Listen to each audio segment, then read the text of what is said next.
So hello everyone, I welcome you all to the social science 2.2। मेरा नाम है शिवम दुबे और आज हम लोग पढ़ने वाले हैं साल्ट मार्च के बाद जिस प्रकार से गवर्नमेंट ने इसके प्रति रिस्पॉन्ड किया उन सभी एस्पेक्ट को।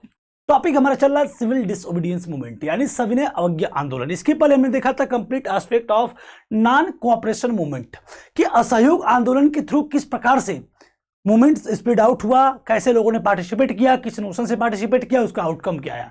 उसके बाद अब जो हमारा सेकेंड एस्पेक्ट है जिसका नाम है सिविल डिसओबीडियंस मूवमेंट, इसके थ्रू हम लोग ये जानेंगे कि किस प्रकार से मूवमेंट अब अनफोल्ड होगा, क्या उसका आउटकम आएगा और क्या उसके अंदर हमें इंसिडेंट देखने को मिलता है। क्योंकि दोनों की टाइमलाइन आपको बिल्कुल क्रिस्टल क्लियर होनी चाहिए। और टाइमलाइन अगर बात करें एनसीएम की यानी कि नॉन कोऑपरेशन मूवमेंट की, तो वो आपका 1921 से 1922, और वहीं पर सीडीएम की अगर बात करेंगे तो इसका टाइमलाइन आपको अभी आगे भी मिलेगा।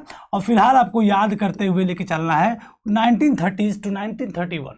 इन दोनों टाइमलाइन को आप याद रखना पड़ेगा क्योंकि ये दोनों बड़े मूवमेंट आपकी इस हिस्ट्री यानी नेशनलिज्म इन इंडिया के लिए काफी इंपॉर्टेंट एस्पेक्ट बन जाता है।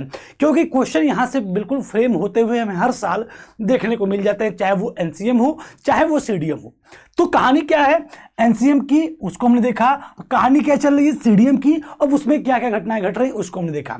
सीडीएम को बात करें तो इसको हमने दो पार्ट्स में ब्रेक डाउन किया। सबसे पहले टुवर्ड्स सिविल डिसोबीडियंस, जिसके अंतर्गत हमने पढ़ा कि किस प्रकार से सिविल डिसोबीडियंस मूवमेंट को स्प्रेड आउट होने के लिए तमाम फैक्टर्स ने काम किया। और तत्पश्चात साल्ट मार्च के थ्रू यानी कि नमक आंदोलन के थ्रू, नमक आंदोलन जिसको डांडी मार्च भी हम बोलते हैं, इसके थ्रू हमारा सिविल डिसोबीडियंस कैंपेन जो है लॉन्च होता है। मूवमेंट पूरे भारत में स्प्रेड आउट होता है in the leadership of Mahatma Gandhi.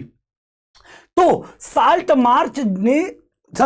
मार्च के अंतर्गत हमने ये जाना कि महात्मा गांधी जी ने अपनी 11 डिमांड्स को उस वक्त के भारत के जो वायसराय थे लॉर्ड इरविन, उनके पास रखा और कहा कि अगर आप 11 मार्च तक हमारे इन 11 डिमांड को नहीं मानते हैं तब हम पूरे भारत में सिविल डिसओबे करेंगे, आपकी पूरी चीजों को हम लोग जो है डिसओबे करेंगे, यानी आपका अवज्ञा करेंगे। क्या करेंगे? अवज्ञा करेंगे, वो भी बिल्कुल ट्रूथफुलनेस के साथ और रिस्पेक्टफुल के साथ। आपकी हर बातों को, आपके हर कानून को हम लोग नहीं मानेंगे। गांधी इरविन के बीच में जब ये बातें होती है लेटर के थ्रू, तो इरविन जो है अनविलिंग टू नेगोशिएट इट, वो इस बात को मानने के लिए तैयार नहीं होता है। जिसके बाद महात्मा गांधी जी ने अपने 78 वॉलंटियर्स के साथ, ट्रस्टेड वॉलंटियर्स के साथ, अपना जो सबसे इंपॉर्टेंट मार्च है, साल्ट मार्च है, वो अपने आश्रम साबरमती से लेकर डांडी जो कि कोस्टल एरिया था, समुद्र तटीय एरिया था, वहां तक 240 मील की यात्रा 24 दिनों में per day 10 miles per day के एवरेज से उन्होंने किया। और वहां पहुंचकर पानी को बॉयल करके, समुद्री पानी को बॉयल करके, नमक बनाकर और पूरी तरीके से अपनी साल्ट मार्च को जो है साल्ट मार्च का आगाज कर दिया। इसी थ्रू आपका सिविल डिसोबीडियंस मूवमेंट भी स्टार्ट होता है, जिसके तहत भारत के अलग अलग हिस्सों में लोग नमक बनाना शुरू करते हैं, उनके कानून को तोड़ना शुरू कर देते हैं, ब्रिटिशर्स को डिसओबे करना शुरू कर देते हैं। अब इसके रिस्पॉन्ड में ब्रिटिशर्स किस तरीके से रिस्पॉन्ड करेंगे इसको हमें जानना है। बात करें तो वरीड बाय द डेवलपमेंट, इस प्रकार का जो डेवलपमेंट चल रहा था भारत में, the colonial government began arresting the Congress leader one by one. तो जब पूरे भारत में ये चीजें फैलने लगी तो अब इसके रिस्पॉन्ड में जो ब्रिटिश गवर्नमेंट थी वो एक एक करके सभी कांग्रेस लीडर्स को अरेस्ट करना शुरू कर देती है और उनको एक एक लोगों को हिरासत में लेना शुरू कर देती है। This led to violent clash in many places, जिसकी वजह से वायलेंस क्लैश हमें अलग अलग स्थानों में देखने को मिल जाते हैं। और इसी में एक पर्सनालिटी का नाम आता है खान अब्दुल गफ्फार खान। खान अब्दुल गफ्फार खान, जिसको हम लोग फ्रंटियर गांधी या फिर सीमांत गांधी भी बोलते हैं। मतलब कि समझिए ये गांधी जी के बड़े ही डिवोटेड डिस्पल थे, यानी कि शिष्य थे। और इनको जैसे भारत के इस नॉर्थ इंडिया वाले क्षेत्र में जिस प्रकार से महात्मा गांधी की पॉपुलैरिटी थी, उसी तरह पाकिस्तान पेशावर वाले क्षेत्र में इनकी पॉपुलैरिटी जबरदस्त थी। तो ये भी उनके आदर्शों पे चलने वाले व्यक्ति थे, इसलिए इनको सीमांत गांधी कहा जाता था। और इन्हों को जब ब्रिटिशर्स ने गिरफ्तार कर लिया तो मामला और भी ज्यादा क्रिटिकल हो जाता है। यानी कि Abdul Gaffar Khan, a devout disciple of Mahatma Gandhi, was arrested in April 1930s. Angry crowd demonstrated in the streets of the Peshawar, facing armed cars and police firing. तो जब अब्दुल गफ्फार खान को गिरफ्तार किया जाता है तो आप देख रहे हैं स्थिति क्या बन जाती है। जनता, भीड़ उग्र हो जाती है, भीड़ जो है उग्र हो जाती है पुलिस स्टेशन पे, और भी तमाम चीज़ें, जो भी बख्तरबंद गाड़ियां हैं उन पे जो है उनका वो सामना करना शुरू कर देती हैं, पुलिस फायरिंग का सामना करना शुरू कर, मतलब जनता और सरकार के बीच में क्लैश, वायलेंस जैसी स्थिति क्रिएट हो जाती है। एंड मेनी वर किल्ड, जिसमें कि बहुत सारे लोग क्या होते हैं, मारे जाते हैं। एक महीने की बात की अगर बात करें, a month later when Mahatma Gandhi himself was arrested, एक महीने के बाद पहले सीमांत गांधी यानी फ्रंटियर गांधी यानी कि खान अब्दुल गफ्फार खान को गिरफ्तार किया जाता है। उसके बाद लगभग एक महीने बाद महात्मा गांधी जी को खुद भी गिरफ्तार कर लिया जाता है, वॉज अरेस्टेड, जिसकी वजह से industrial worker in Solapur attacked police post. जो सोलापुर के जो इंडस्ट्रियल वर्कर थे वो पुलिस पोस्ट पे, पुलिस स्टेशन पे, पुलिस चौकियों पे क्या करना शुरू कर देते हैं, अटैक करना शुरू कर देते हैं। म्यूनिसिपल बिल्डिंग पे म्यूनिसिपल बिल्डिंग में जो भी सरकारी भवन थे उन पे आक्रमण करना शुरू कर देते हैं, हमला करना शुरू कर देते हैं। Law courts and railway station all structure that symbolise the British rule, जो चीजें, जो स्ट्रक्चर ब्रिटिश साम्राज्य को सिंबलाइज करती थी, उसके प्रतीक के रूप में जानी जाती थी, उन सभी चीजों पे जनता, इंडस्ट्रियल वर्कर, पीजेंट ये हमला करना शुरू कर देते हैं। यानी मामला फिर से वायलेंस की तरफ जा रहा है। मामला फिर से किसकी तरफ जा रहा है, वायलेंस की तरफ जा रहा है। अ frightened government responded with the policy of brutal repression. जब ऐसी स्थिति क्रिएट होती है, जनता जितने भी ब्रिटिशर्स के सिंबलाइज स्ट्रक्चर थे उन सभी पे हमला करना शुरू कर देती है, जिसकी वजह से ब्रिटिश गवर्नमेंट रिस्पॉन्ड करती है, वो भी कैसे, ब्रूटल रिप्रेशन के साथ, बड़े ही क्रूरता के साथ उसको रिप्रेस करने के लिए मेजर्स अब एडॉप्ट करना शुरू कर रही है, जिसमें कि peaceful satyagrahis were attacked, women and children were beaten and about 1 lakh people were arrested। जिसके थ्रू आपका क्या होता है, जितने भी सत्याग्रही थे, पीसफुल सत्याग्रही जो लोग थे, उनको उनके ऊपर अटैक होना शुरू होता है, वुमेन्स और चिल्ड्रन को पीटना शुरू कर देते हैं वो लोग। साथ ही साथ 1 लाख से अधिक लोग अरेस्ट कर लिए जाते हैं, गिरफ्तार कर लिए जाते हैं अंग्रेजों के द्वारा। यानी कि अब ये पूरा मामला आप देख सकते हैं क्लैश वाला, ये पूरी स्थिति है। कब बनती है, जब आपका मूवमेंट चलता है आपके पेशावर वाले क्षेत्र में, फ्रंटियर गांधी जिनको हम लोग बोलते हैं, खान अब्दुल गफ्फार खान, इनको गिरफ्तार किया जाता है। इसके बाद महात्मा गांधी जी को भी 1 महीने के बाद गिरफ्तार कर लिया जाता है। तो जितने भी इनके समर्थक थे, वॉलंटियर्स थे, जितने भी लोग थे, इंडस्ट्रियल वर्कर थे, सोलापुर के जो इंडस्ट्रियल वर्कर थे, वो सभी सड़कों पर उतर जाते हैं। जितने भी ब्रिटिशर्स को सिंबलाइज करने वाले स्ट्रक्चर थे, चाहे वो म्यूनिसिपल लॉ कोर्ट हो, चाहे वो पुलिस स्टेशन हो, पुलिस पोस्ट हो, उन सभी पे हमला करना शुरू कर देते हैं, जिसकी वजह से जनता और पुलिस के बीच में, ब्रिटिशर्स और जनता के बीच में, इंडियंस के बीच में क्या हो जाता है, क्लैश, वायलेंस जैसी स्थिति क्रिएट हो जाती है, जिसका ब्रूटल रिप्रेशन उस वक्त की गवर्नमेंट करती है। गवर्नमेंट होती है ब्रिटिश गवर्नमेंट, और उसने महिलाओं, बच्चों को मारना शुरू करती है, पीसफुल सत्याग्रही के ऊपर अटैक करना शुरू कर देती है, साथ ही साथ लाखों लोगों को गिरफ्तार कर लेती है। ये ऐसी स्थिति भारत में बन जाती है after the salt March. After the salt मार्च जब गवर्नमेंट रिस्पॉन्ड करती है, तो अब इसके बाद जो मामला बनता है कि जब ऐसी स्थिति महात्मा गांधी जी देखते हैं, तो महात्मा गांधी जी की जो फिलॉसफी है, पॉलिसी है, वो किसके थ्रू चलती है, नॉन वायलेंस के थ्रू चलती है। लेकिन यहां पे मामला वायलेंस की तरफ बढ़ रहा है। तो एक बार फिर वक्त आ रहा है जिसमें महात्मा गांधी जी फिर से इस मूवमेंट को क्या करेंगे, कॉल ऑफ करेंगे। तो in such situation Mahatma Gandhi once again decided to call off the movement and entered into a pact with the Irwin on 5 March 1931। मामला फिर से वही नॉन कोऑपरेशन मूवमेंट की तरह रिजल्ट आता है कि जब इस प्रकार से हिंसा शुरू हो जाती है, तो एक बार फिर से महात्मा गांधी जी इस बात को डिसाइड करते हैं कि हम मूवमेंट को फिर से क्या करेंगे, कॉल ऑफ करेंगे। और फाइनली कॉल ऑफ करके इरविन के साथ, उस वक्त का जो वायसराय था भारत का, उसके साथ एक पैक्ट यानी एक समझौता पे हस्ताक्षर करते हैं, मतलब सहमत होते हैं और अपने मूवमेंट को कॉल ऑफ करने की बात करते हैं। और इसके बाद गांधी और इरविन के बीच में क्या होता है, एक पैक्ट होता है, जो कब होता है, 5 मार्च 1931 को। 5 मार्च 1931 को गांधी और इरविन के बीच में एक पैक्ट होता है, जिसको हम लोग गांधी इरविन पैक्ट बोलते हैं। क्या बोलते हैं, गांधी इरविन पैक्ट बोलते हैं। यानी कि साल्ट मार्च के बाद हुई हिंसा और जितने भी लोगों की गिरफ्तारी, brutal repression by British government, इन सभी स्थिति को देखते हुए महात्मा गांधी जी ने अपने मूवमेंट को कॉल ऑफ कर लेते हैं। और गांधी जी इरविन के साथ तैयार हो जाते हैं कि चलो भाई हम मूवमेंट को कॉल ऑफ करते हैं, इस पूरी व्यवस्थाओं को कंट्रोल मतलब रोका जाए। हम अपने मूवमेंट को क्या कर रहे हैं, कॉल ऑफ कर रहे हैं। और फाइनली 5 मार्च 1931 में गांधी इरविन पैक्ट के थ्रू इस मूवमेंट को, किस मूवमेंट को, सिविल डिसोबीडियंस मूवमेंट को फाइनली कॉल ऑफ कर लिया जाता है। इसके बाद गांधी इरविन पैक्ट में क्या होता है उसको हमें जानना है कि Gandhi ji consented to participate in round table conference, ये राउंड टेबल कॉन्फ्रेंस, जिसको हम लोग गोलमेज सम्मेलन बोलते हैं। क्या बोलते हैं? गोलमेज सम्मेलन बोलते हैं।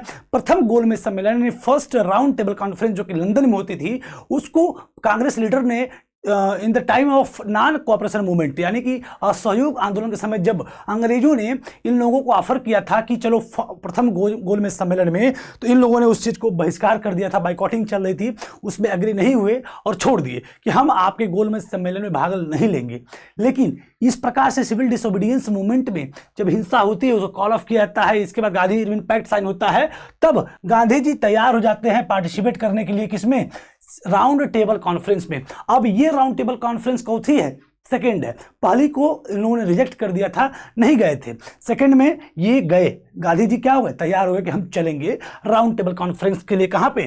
क्योंकि हम जानते हैं कि the Congress had boycotted the first round table conference. Congress ने पहला जो राउंड टेबल कॉन्फ्रेंस था उसको बाइकॉट कर दिया था, जबकि सेकंड में 5 मार्च 1931 में गांधी इरविन पैक्ट के थ्रू जो सहमति बनी, इस सहमति के थ्रू राउंड टेबल कॉन्फ्रेंस यानी कि द्वितीय सेकंड राउंड टेबल कॉन्फ्रेंस में गांधी जी तैयार होते हैं कि हम चलेंगे लंदन और राउंड टेबल कॉन्फ्रेंस में हिस्सा लेंगे। बट ये सारी स्थिति क्या होनी चाहिए? सही हो जानी चाहिए।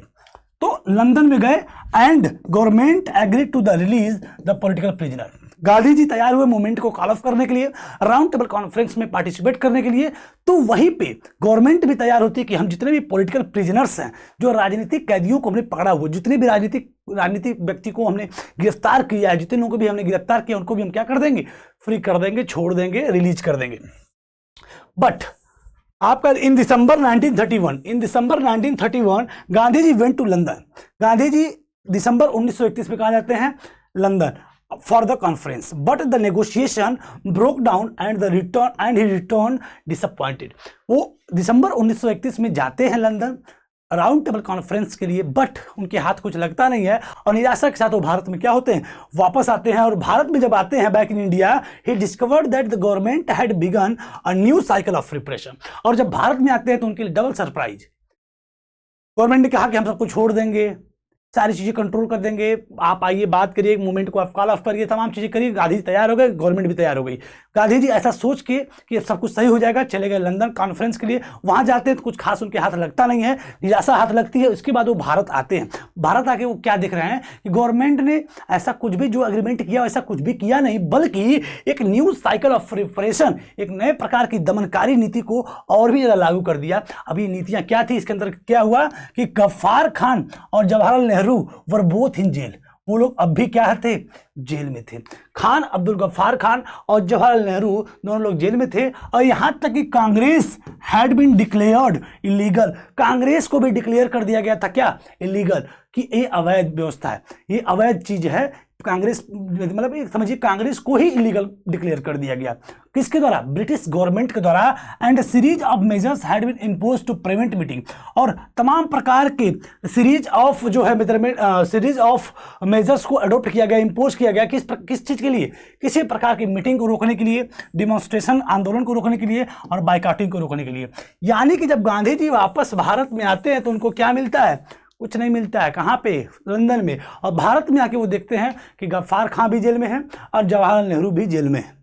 और यहां तक कि कांग्रेस जो उनकी पार्टी है उसको भी इलीगल घोषित कर दिया गया। किसी प्रकार की मीटिंग, डिमॉन्स्ट्रेशन और किसी भी प्रकार के बाइकॉट को रोकने के लिए नए नए सीरीज ऑफ मेजर्स को ब्रिटिश गवर्नमेंट ने अडॉप्ट कर लिया। कोई जनता आंदोलन न कर पाए, मीटिंग न कर पाए, बाइकॉट न कर पाए, कुछ भी ऐसी एक्टिविटी गवर्नमेंट के खिलाफ न कर पाए। तो गांधी जी को लगता है कि ये मामला तो धोखा वाला हो गया। तो अब with great apprehension Mahatma Gandhi relaunch the civil disobedience movement. इसको देखकर महात्मा गांधी जी एक बार फिर से सिविल डिसोबीडियंस मूवमेंट को रीलॉन्च करने का प्रयास करते हैं। मामला तो बहुत आगे बढ़ चुका है, लॉन्च तो करने का प्रयास करते हैं, पर for over a year the movement continue. 1 साल तक मूवमेंट चलता है, but by 1934 it lost its momentum. लेकिन इस मूवमेंट ने 1 साल के भीतर ही अपनी गति को, अपने मोमेंटम को लॉस्ट कर दिया, खो दिया। और यही पूरी घटना है किसकी? सिविल डिसओबीडियंस मूवमेंट की। तो आई होप आप सारे पॉइंट्स को समझ पाए होंगे। एक बार फिर से हम लोग रिकैपिचुलेट करते हैं हमने क्या पढ़ा। हम लोग पढ़ रहे हैं the salt march and the civil disobedience movement. Salt march में क्या होता है ये आपको पता है। गांधी जी अपनी 11 डिमांड को रखते हैं। उन 11 डिमांड में साल्ट टैक्स को एबोलिश करने की बात करते हैं। ये चीजें वायसराय के पास भेजते हैं, इरविन के पास, लेकिन इरविन इस बात को नहीं मानता है। तो गांधी जी कहते हैं अगर नहीं मानोगे 11 मार्च को हम एक सिविल डिसोबीडियंस कैंपेन को लॉन्च करेंगे। कर लो, ये कर दिए, जिसके थ्रू वो अपने आश्रम साबरमती से डांडी तक 240 मील की यात्रा 24 दिन में तय करके नमक बना के नमक कानून को तोड़ देते हैं, जिससे पूरे भारत के अलग अलग हिस्सों में ब्रिटिश कॉलोनियल जो लॉ है उसको तोड़ने की प्रथा शुरू हो जाती है। और जब ऐसा शुरू होता है तो गवर्नमेंट जो है उसको रिप्रेस करने के लिए तमाम चीज़ एक्टिविटीज करती है, जिसकी वजह से वायलेंस होता है। और वायलेंस होते होते स्थिति इतनी बिगड़ जाती है कि गांधी जी को फाइनली मूवमेंट को कॉल ऑफ करना पड़ता है, क्योंकि गवर्नमेंट कुछ इस तरीके से रिस्पॉन्ड करती है जिसमें हिंसा होती है। जब हिंसा होती है तो महात्मा गांधी जी अपने मूवमेंट को क्या कर लेते हैं, कॉल ऑफ कर लेते हैं। और जब मूवमेंट को कॉल ऑफ कर लेते हैं तो वो एग्री होते हैं कुछ पॉलिसीज पे, गवर्नमेंट भी एग्री होती है कुछ पॉलिसीज पे। पॉलिसीज क्या थी? गांधी इरविन पैक्ट होता है 5 मार्च 1931 को, और इसके थ्रू गांधी जी कहते हैं मूवमेंट को कॉल ऑफ करेंगे, आप जितने भी हमारे पॉलिटिकल प्रिजनर्स हैं उनको आप छोड़ दीजिए। वो बोले ओके, आप चलिए राउंड टेबल कॉन्फ्रेंस पे। राउंड टेबल कॉन्फ्रेंस ये दूसरा होता है, क्योंकि पहला कांग्रेस ने बहिष्कार कर दिया था, हम नहीं पार्टिसिपेट करेंगे, लेकिन सेकंड में गांधी जी लंदन गए, लेकिन जाने के बाद उनको कुछ हाथ लगा नहीं, बल्कि जब वो निराशा के साथ भारत में आते हैं तो देखते हैं कि गफ्फार खान नेहरू ऑलरेडी जेल में है, कांग्रेस इलीगल डिक्लेयर हो चुका है, और मीटिंग, डिमॉन्स्ट्रेशन, बाइकआउट, किसी प्रकार की ऐसी एक्टिविटी करने के लिए ऐसे ऐसे सीरीज ऑफ मेजर्स को गवर्नमेंट ने अडॉप्ट कर लिया है कि ऐसी कोई व्यवस्था हम कर ही नहीं सकते। गांधी जी को बड़ी तकलीफ होती है, वो रिलॉन्च करते हैं सिविल डिसोबीडियंस कैंपेन को, बट ये मूवमेंट 1 साल के भीतर ही अपने मोमेंटम को खो देता है, और फाइनली इसी के साथ civil disobedience movement call off हो जाता है, खत्म हो जाता है। तो हमने दोनों मूवमेंट यानी कि एनसीएम हो या फिर सीडीएम हो, दोनों को डिटेल वे में ब्रेक डाउन कर लिया एक एक टॉपिक्स को, चाहे वो एनसीएम हो यानी नॉन कोऑपरेशन यानी असहयोग आंदोलन हो, चाहे वो सिविल डिसोबीडियंस मूवमेंट यानी सविनय अवज्ञा आंदोलन हो, दोनों को हमने टू द पॉइंट एक एक line by NCERT according to NCERT break down कर लिया। अब इसके बाद जो अगले टॉपिक हम लोग पढ़ेंगे वो पढ़ेंगे how participant saw the movement, कि पार्टिसिपेंट जो लोग पार्टिसिपेट कर रहे थे किसमें, सीडीएम में, वो किस तरीके से पार्टिसिपेट किए, जैसे हमने एनसीएम में पढ़ा था। सो आई होप आप आज के सारे टॉपिक को बिल्कुल एकदम अच्छे से समझ पाए होंगे। कोई भी समस्या है तो आप कमेंट सेक्शन में पिन करिए, उसका हम लोग जवाब, उसका निराकरण, सोल्यूशन करने का जल्द से जल्द प्रयास करेंगे। I hope this session for useful for your educational journey, और आपके बोर्ड एग्जामिनेशन के लिए काफी इंपॉर्टेंट होगा। इसी तरह सेशन को हम लोग साइन ऑफ करते हैं। थैंक यू एवरीवन, पढ़ते रहिए, मस्त रहिए, थैंक यू।